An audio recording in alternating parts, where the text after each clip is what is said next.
Здраво, се вклучувам повторно зборувам за една политичка тема која се случуваше претходни денови, а тоа е во Албанија и во Тирана се одржа самит ЕУ-ЗБ. А пред да почнам да зборувам на таа тема, само кратко да кажем една реченица, дека од вчера до недела во Бугарија и во Софија се одржа меѓународниот саем на книгата, па секој треба да отиде да си купи, да си ја поднови домашната библиотека.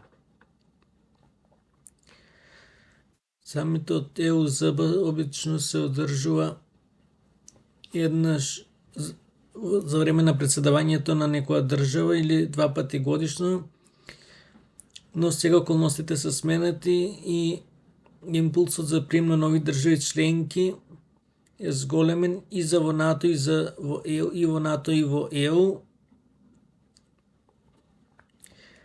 Албанија и Тирана били претходно домаќини, значи ова не е прв пат да бидат. Албанија е една од државите членки кои се спомнува дека ќе бидат следни при проширувањето во оваа ЕК, заедно со Црна Гора, Украина и Молдавија.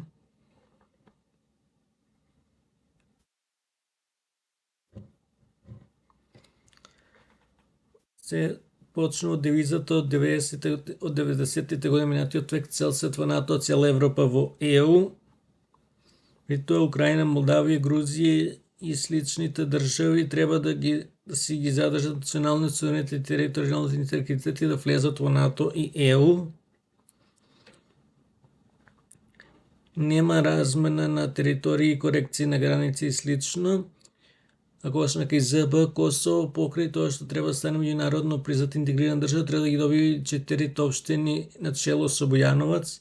Се разбира, Војводина, Санџак и Шумадија се независни држави, така речената вештачка геноцидна шумска творба треба да биде укината, но тоа значи дека Босна и Херцеговина останува цела, влегува во НАТО и ЕУ.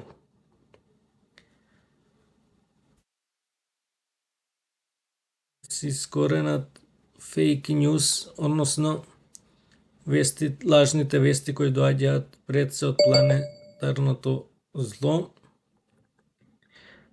Популистите, крајната левица, така начината крајна левица, така начината крајна десница и сличните на нив.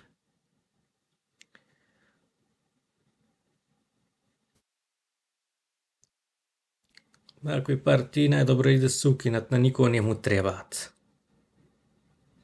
Тие џаби и постојат. Тие се само штета за државата, народот и општеството. Да се уединиме околу евроатлантските интеграции, глобализацијата, да се интегрираме и да продолжиме заедно напред. До нареден пат, поздрав!